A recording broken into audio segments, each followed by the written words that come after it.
Let the galaxy record this day. The king boomed, voice amplified by resonant chambers hidden within the hall. Humanity, that small infestation from a spiral's edge, has been erased. Their chaos has ended. Their threat is extinguished. Their extinction is the crown jewel of my reign. A roar of applause, claps, screeches, and tail thumps cascaded through the chamber. Alien diplomats turned to one another, muttering jests about primitive humans and their ridiculous weapons, about how it took them so long to die. One avian senator with bright feathers leaned toward a reptilian peer. Fragile bipeds. They cracked like eggshells. Why did they ever frighten us? Laughter spilled from their rows. A gelatinous envoy burbled. The humans thought themselves predators. Now they are fertilizer for real predators. Not all joined the revelry. In a shadowed corner, the elder of a squid-like species stirred uneasily. His long tendrils curled tight against his chest. Legends whispered in his ocean spoke of the smiling predators, creatures who waged war as if it were an art of patience. He did not laugh. He did not cheer. Instead, he whispered to his translator orb, "Beware silence when predators vanish. Silence is their camouflage." His words were drowned beneath the crowd's applause. The king spread his chitinous arms, savoring the chamber's approval. Never again shall their crude iron songs darken our skies. Never again shall their stubborn defiance wound our armies. Their ashes scatter across a burned cradle world, their colonies reduced to vapor. They are finished. The word finished echoed, ringing hollowly through the vaulted ceiling. Senators applauded again, though beneath the celebration ran an undercurrent of relief too fragile to disguise.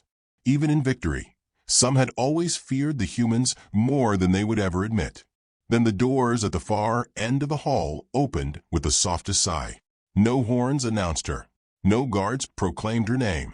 She simply entered, step by deliberate step, like a guest arriving late to a play she had been written into centuries before. She was small against the grandeur of the Senate, a human woman, 30 years of age, dressed in diplomatic black with no ornaments save for the faint shine of polished boots. Her hair was bound with austere precision, her shoulders squared though her frame was slight. She moved with calm gravity, her eyes steady, as though the whole assembly belonged to her gaze alone. The chamber fell to a hush not of reverence, but of bewilderment. A species declared extinct had no business entering the Senate alive.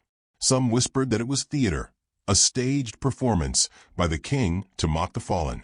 Others muttered hologram, trick, puppet. But those who had studied humanity knew the name whispered in older records, Baba Yaga, the witch of human legends. The name soldiers spoke before death. She reached the center of the chamber and lifted her chin. Her voice, though soft, carried with remarkable clarity. "I come as envoy. My name is irrelevant. You may call me representative of the extinct." The silence cracked with laughter. Senators bellowed, slapped their appendages against railings, hissed jokes into translators. One insectoid general barked, "Shall we debate with phantoms now?" A mammalian noble sneered. Perhaps she escaped in a cupboard while the rest burned. Even the king chittered a rasping laugh. "You dare mock my decree with this ghost, this theater?" But the woman did not flinch. Her eyes lingered on the king, unblinking. "I mock nothing. I am merely late to your funeral speech." The humorless weight of her tone shifted the air. Some laughed louder to cover unease. Others glanced at her hands, calloused, faintly scarred, not the hands of a diplomat, but of one who had survived in blood and fire. A lizard-like senator narrowed his eyes. "Explain yourself, ghost." She folded her hands, posture impeccably polite, the gesture of a guest before a host. "Humanity," she said with a faint smile, "is poor at extinction. We have never mastered the art. We die often, yes, in millions, in billions even, but we do not end. We spread. We endure. We linger in the cracks you overlook. Like weeds, like cockroaches, like bad songs you cannot forget no matter how loudly you try to silence them." A ripple of murmurs ran through the chamber. A few senators chuckled at the strange metaphors, unfamiliar with cockroaches or weeds. Others frowned, sensing that her words were not humor, but warning disguised as jest. One avian diplomat tilted her head. So you claim there are survivors? Hiding in rubble? This is no empire, no threat. The woman's lips curved just enough to suggest amusement. We need not be an empire. It only needs soil. The king's mandibles clicked in irritation. You speak riddles. The galaxy is cleansed of your kind. The cradle world is ash. Your colonies are gone. Your fleet scattered into void. I am told your ships fled into black holes themselves to avoid surrender. And yet, she answered gently, here I stand. For the first time, the senators quieted in earnest. Her very presence contradicted their celebration. The king leaned forward, multifaceted, eyes narrowing. Then, you are the last. A remnant. A trophy. I could crush you beneath my claw, and your species would vanish, truly. Her expression did not change. She offered a small, polite bow of the head. You may, but you should ask yourself, does a species that truly perishes send a diplomat into the heart of its enemy's senate? Or does it send something else? The unease thickened. The squid-like elder whispered again, voice shaking. She smiles too much. Predators smile before they bite. An insectoid guard hissed toward the king, asking permission to seize her. The king lifted a claw to still him, watching her with predatory suspicion. What purpose brings you here, ghost of earth? To remember, she said softly. To speak what must be spoken. And perhaps, her gaze swept the assembly, to offer you mercy you do not deserve. The chamber erupted. Senators shrieked in outrage, scoffed, hurled accusations of blasphemy. Mercy from an extinct species? Absurd. Impossible. Yet beneath the outrage lay a crawling fear, the way prey animals sense a hunter in the tall grass even before they see the shadow. She raised her voice only slightly, enough to glide over their noise. Your histories will tell you humans were reckless, brutal, and doomed. That we destroyed ourselves as much as others. You will forget the other half. That we endure because we plan, we wait, we choose our moment. We smile while bleeding, and you mistake it for surrender. You mistake courtesy for weakness. You mistake patience for absence. Her eyes found the king again. That is why your declaration rings hollow. The king slammed his clawed fist against the throne's arm, shattering the crystalline armrest. You dare challenge me in my chamber? You dare suggest humans yet live? I will tear the truth from you, limb by limb. Her smile broadened just slightly, enough for those who watched her closely to feel the cold edge behind it. You may try, but you will find truth has already been seated in your walls, your codes, your armies. It listens even now. A faint tremor rippled through the floor, imperceptible to most, but enough to make the squid elder's tendrils coil tight. He whispered a prayer to a god of the abyss. He knew the taste of approaching storms. The king gestured sharply. Guards began to advance, their armor glinting with the Senate's light, weapons leveled at the lone figure. The chamber buzzed with anticipation, some eager for spectacle, others desperate to see the woman silenced before her words rooted deeper. But she did not retreat. She did not raise her hands. She only stepped one pace closer to the throne, her voice a quiet thread woven through the charged silence. Kings have declared many things in their reigns. They declared empires eternal. They declared enemies broken. They declared themselves gods. And yet all those kings are dust. Perhaps extinction is not ours to claim, but yours. The guards hesitated. Something in her calm unnerved them, as though they approached not a fragile remnant, but a predator waiting for permission to strike. The chamber's air felt heavier, thick with a dread no one could name. She tilted her head, her eyes glinting under the Senate's crystalline lights. Check under your bed before you sleep tonight, Your Majesty. You may find the extinct already waiting. The chamber went still, silence so deep it seemed to devour sound itself. The king's mandibles clicked open, a retort rising in fury. But in that instant, before he could speak, the Senate's great doors boomed shut of their own accord, echoing like the ceiling of a tomb. The great doors remained sealed, their metallic groans still echoing through the vaulted hall like a dirge. Even the buzzing translators hesitated, faltering mid-syllable as though machines themselves had grown uncertain. The guards froze, weapons half-raised. All eyes turned toward the lone human standing in the center of the chamber. She did not move, her stillness more commanding than the king's thunder. Her smile, faint and unshaken, made the silence intolerable. The king straightened slowly, mandibles flaring. "Tricks," he rasped. "Cheap tricks to startle a senate of empires. You believe doors closing make you powerful." Her voice flowed soft and measured. "No, I believe your reaction makes me powerful." The chamber muttered. Some scoffed, others shifted uneasily. A feathered senator raised his crest. "She is nothing but a remnant playing riddles." Why does the king grant her words? Because he had to. The king's pride would not allow silence to win. He leaned forward. "You claim survival. You claim your species crawls in the dark like vermin. Prove it. Where are your fleets? Where is your empire? Show us something beyond smug smiles and closing doors." She folded her arms lightly, posture composed. "Ah, fleets and empires. You measure life by monuments and armies. That is why you misjudged us. We are less cathedral, more fungus. You can burn the forest, salt the earth, and still we rise in the cracks of your tiles." A ripple of amusement rolled through one side of the chamber. A reptilian warlord with jagged horns smirked, baring rows of teeth. "Fungus, weeds, cockroaches. Your metaphors are as pitiful as your species. Do you mean to frighten us with gardening?" Her gaze flicked toward him, expression cool. "Gardening frightens only those who never check what grows behind their walls." The chamber chuckled, though unease clung beneath the laughter. She spoke without raising her voice, yet every word found its mark like a knife drawn cleanly across silk. A gelatinous envoy burbled mockingly. "We studied your people. You wasted centuries slaughtering yourselves with sticks, then chemicals, then machines that shook your skies. Hardly the work of tacticians. Extinction was a mercy for such clumsy brutes." She inclined her head, polite as ever. "Slaughter, yes. Messy, graceless. And yet, each time we slaughtered ourselves, we improved. You mistook rehearsal for collapse. We were practicing war the way your children practice instruments." Her tone dipped to almost a whisper. "We perfected the song." The laughter faltered.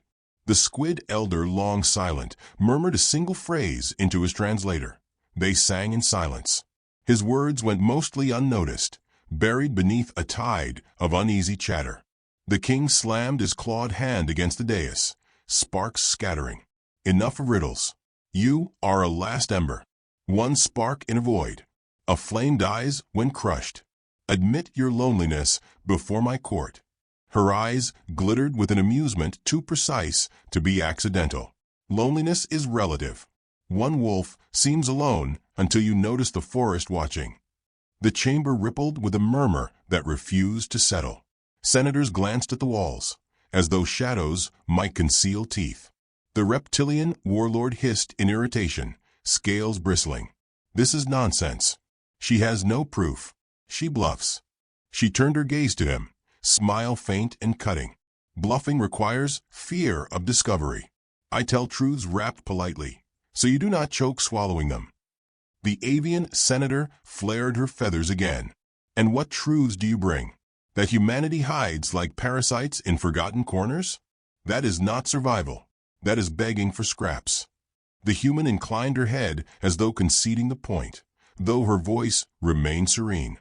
"Begging, yes. Scraps, yes. But consider, a parasite survives every empire. When the host dies, it moves on." A hush crept through the chamber like fog. The word parasite carried an echo that unsettled even the proudest. Some shifted in their seats. A mammalian noble whispered, "She is not here to beg. She is here to feed."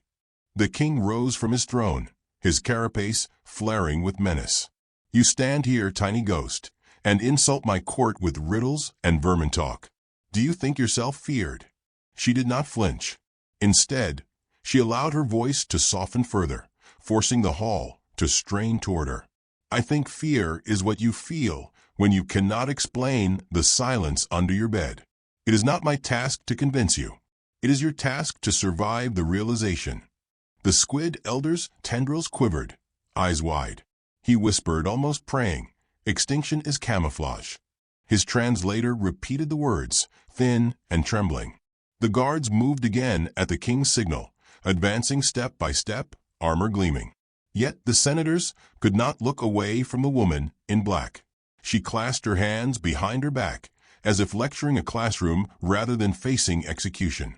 "You declared us extinct," she said, pacing slowly, voice even. "That is bold. Empires crave closure. It makes them sleep easier. But I wonder, did you check every asteroid, every derelict ship, every algorithm seated in your NAV systems? Or did you declare victory because it was easier than checking your closets?"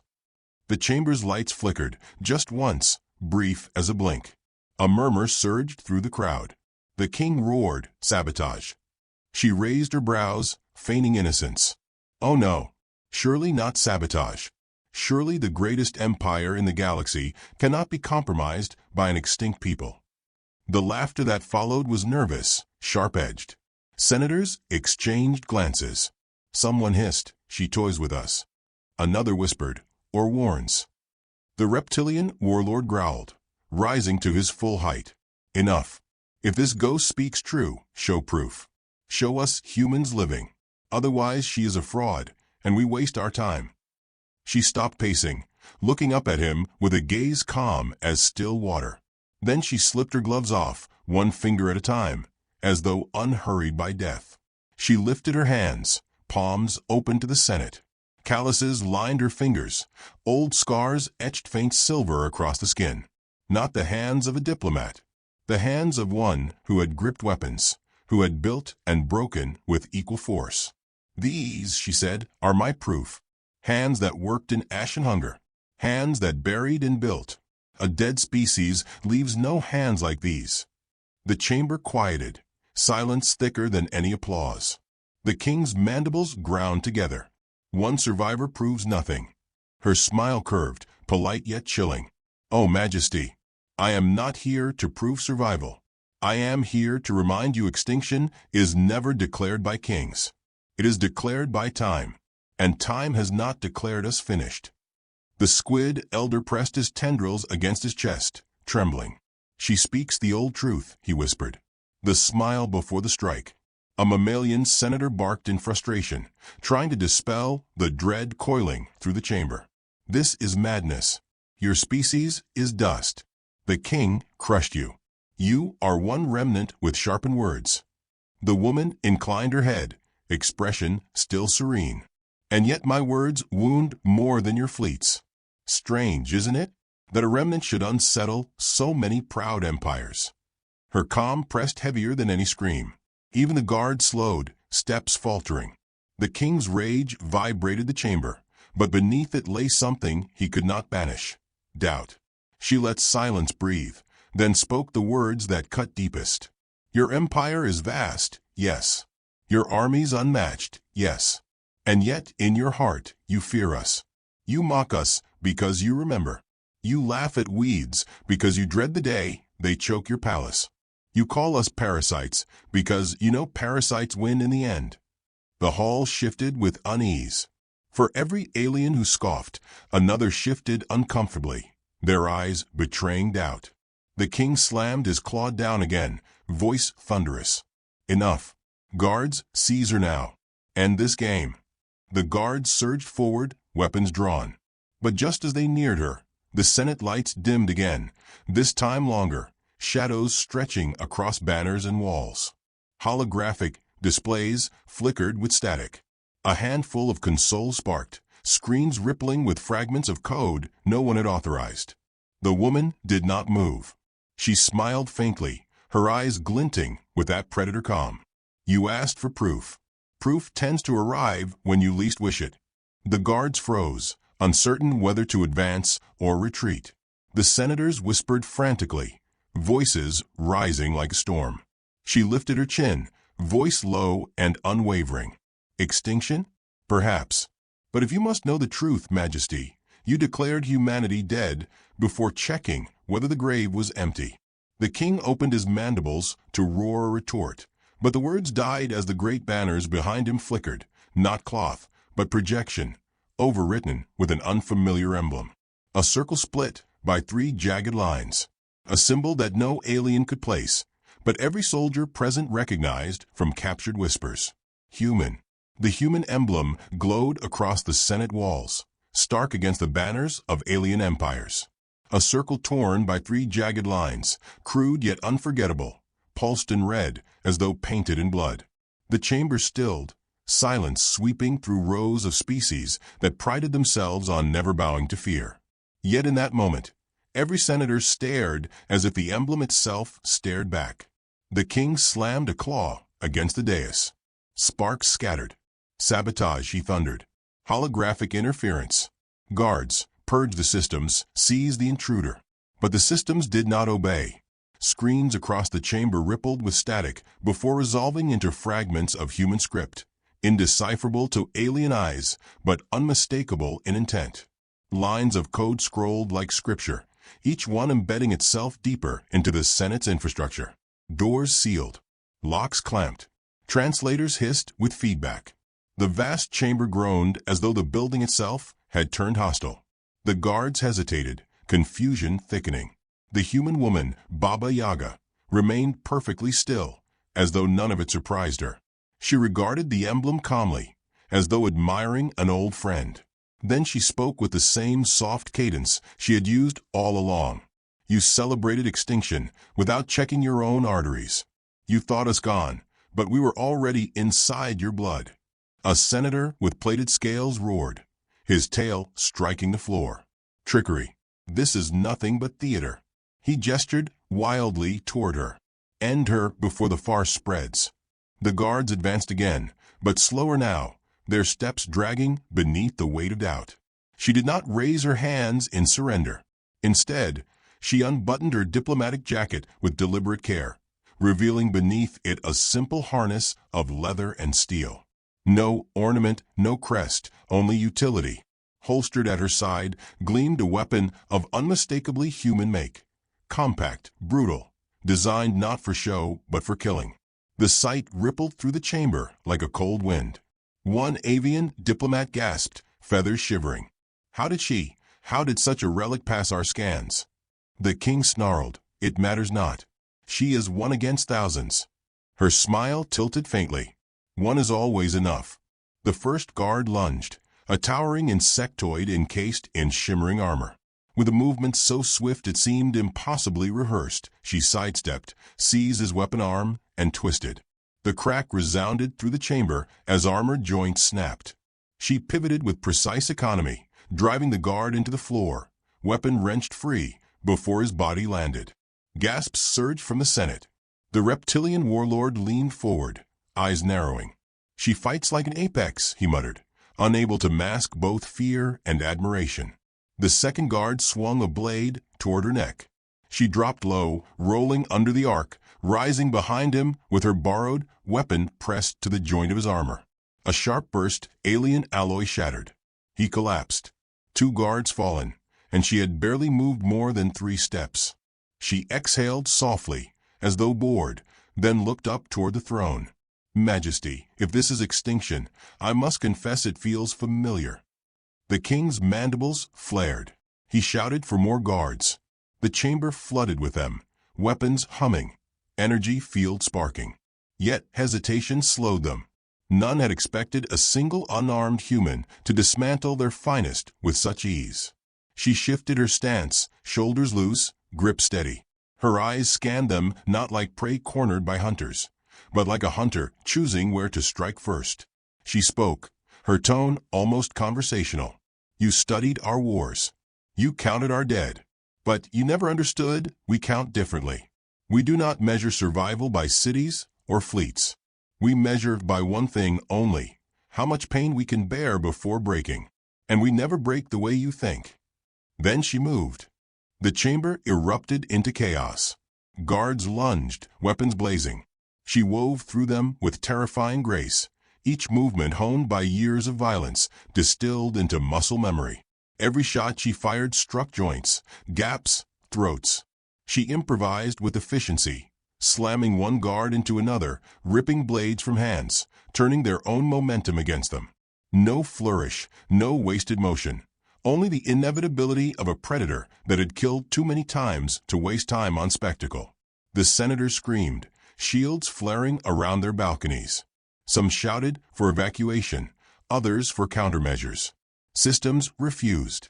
The human code woven into their infrastructure had already locked every exit. Screens blazed with that emblem, pulsing like a heartbeat. Through the chaos, she never raised her voice, never lost composure.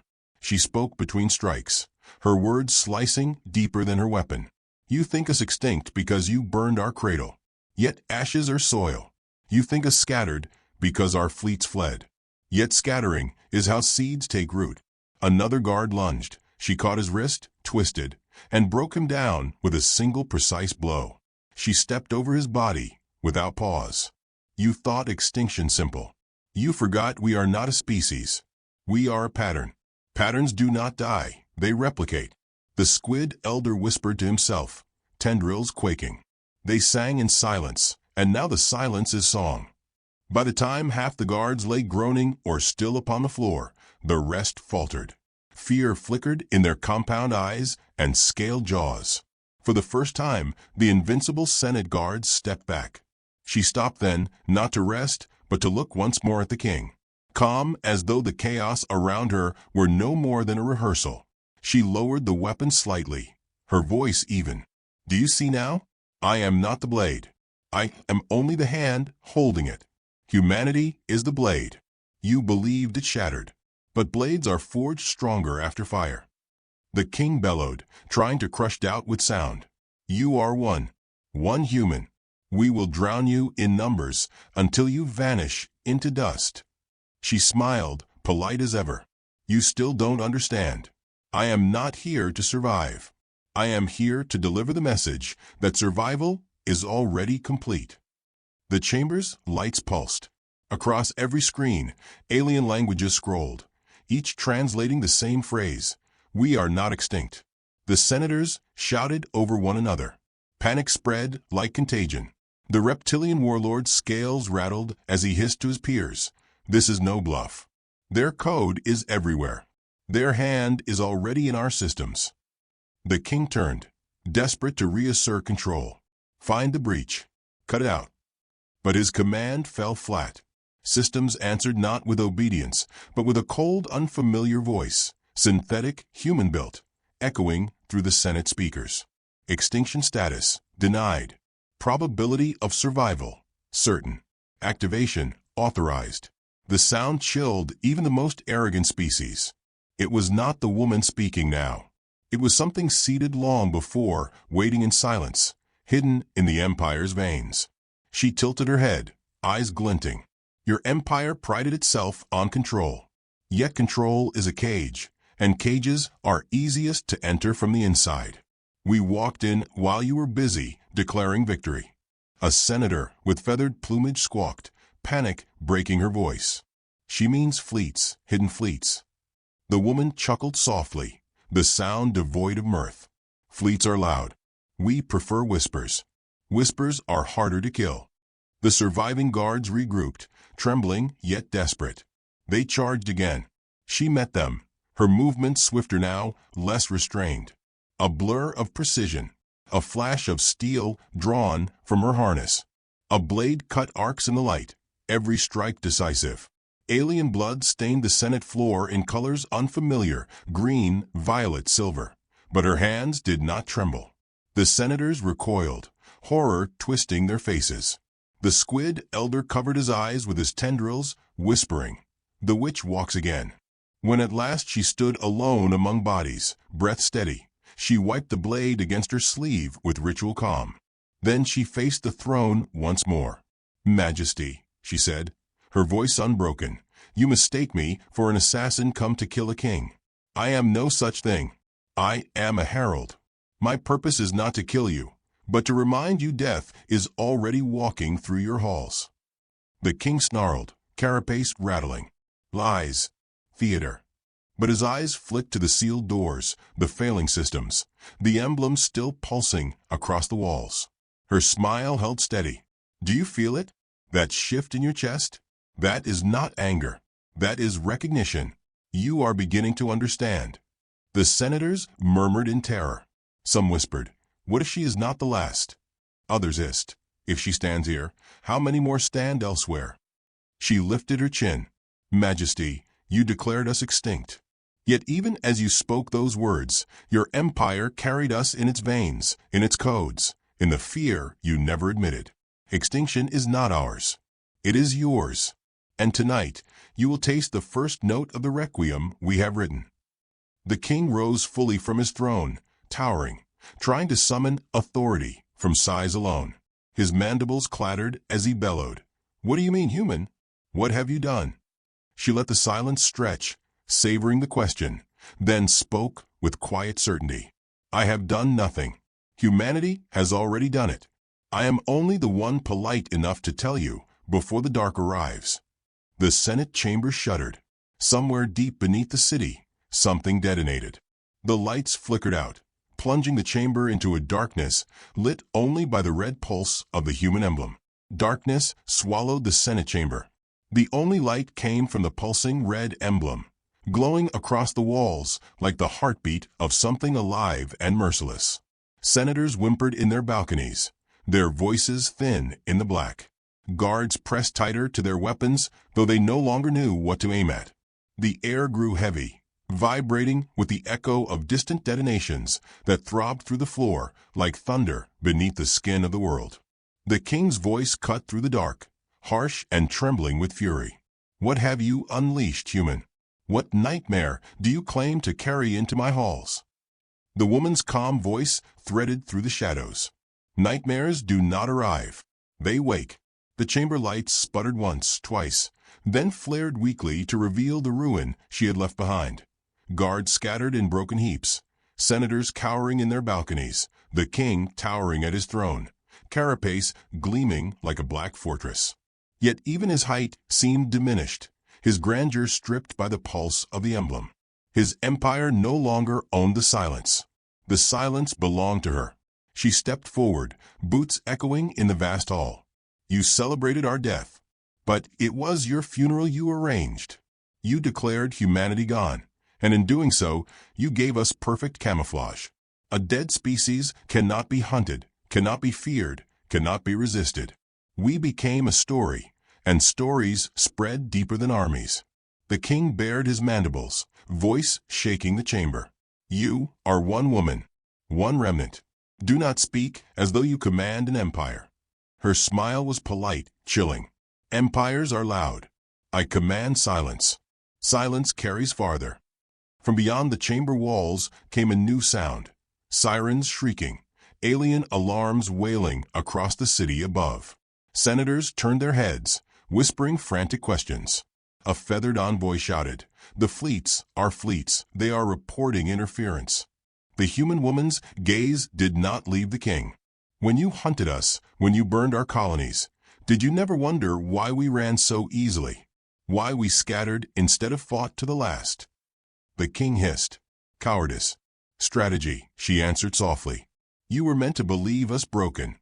And while you hunted ashes, we walked into your networks, your supply lines, your very NAV systems. We taught our silence to sing in your machines. And now, when I stand here, you understand the song." Another tremor shook the chamber. The squid elder lifted his tendrils toward the sky and moaned, "The requiem begins." The king roared, striding down from his throne, his vast claws tearing grooves into the crystalline floor. "Enough riddles, witch. If you are here to kill me, strike and be done." She did not move faster. She did not raise her blade yet. She simply tilted her head as though studying a child's tantrum. "Killing you is unnecessary. You will fall with your empire." But perhaps she drew the blade in one smooth motion, its edge glinting red in the glow of the emblem. Perhaps kings must learn mortality face to face. With a shriek that rattled the chamber, the king lunged. His claws swung with the weight of centuries of dominion. She slipped aside, her movement sharp as lightning, and the claw struck the dais where she had stood, shattering it into shards. She slashed once, quick as a whisper, and sparks flew from the crack across his armored chest. He staggered back, shock flickering across his multifaceted eyes. Impossible. She exhaled, calm, blade steady. Everything is impossible until it is not. The duel tore through the chamber, his vast claws slamming down like falling towers, her body weaving through gaps with ruthless precision. Each strike from her was measured, efficient, cutting into joints, prying weakness from what had seemed indestructible. The senators screamed and scrambled in their balconies as shards rained down. Guards tried to intervene, only to be cut down in the crossfire of claw and blade. The king bellowed, "You cannot win. You are prey. You are dust." Her voice rose only once, sharp enough to pierce the chaos. "We are predators who learned to wear dust as armor." At last, he faltered, one claw dragging heavy, ichor spilling thick and green across the floor. She stood before him, her breathing measured, her blade steady, as though every strike had been nothing more than rehearsal. He glared down at her, mandibles quivering. "If you strike me, the galaxy will burn in war." She stepped closer, gaze unflinching. "Majesty, the galaxy is already burning. You just didn't notice the fire was under your throne." Then, with one precise thrust, she drove the blade between the plates of his chest. The hall fell into silence as the king staggered, eyes wide, his great form trembling. He collapsed onto the shattered dais, claws twitching, ichor pooling beneath him. The senators gasped, whispers erupting like waves against cliffs. Some hissed in terror, others wept, others stared as though witnessing the death of a god. The woman wiped the blade clean against her jacket and returned it to its sheath with ritual calm. She did not raise her arms in victory. She did not gloat. She simply looked at the Senate, her gaze sweeping across every trembling species. "You think me executioner, but I am only the herald. This is not humanity's return. This is its reminder. We are not gone. We are not finished. We are patient." A mammalian senator shouted desperately, "What do you want?" Her smile deepened, sharp as winter sunlight. "Want? Nothing. Humanity never asks. Humanity decides. We decide when silence ends. And tonight, silence is ended." Alarms blared louder from beyond the chamber. Holograms across the walls flickered, showing alien fleets surrounded by shadows. Unfamiliar ships rising from the void, vessels small yet fast, human in design. Senators cried out as comm feeds crackled through, broadcasting panicked voices of their commanders. Unknown fleets, codes embedded in our systems, they were here the whole time. The woman turned toward the great doors, which creaked open at last, revealing only darkness beyond. She spoke without looking back. Extinction was never our end. It was our mask, and now that mask is broken. She paused at the threshold, her silhouette framed against the crimson glow. Her final words lingered, quiet but heavy as judgment. "You will remember this night not as the end of humanity, but as the beginning of your reckoning." And with that, she stepped into the dark as the Senate behind her dissolved into chaos, the emblem pulsing brighter, beating like the heart of a predator that had never truly died.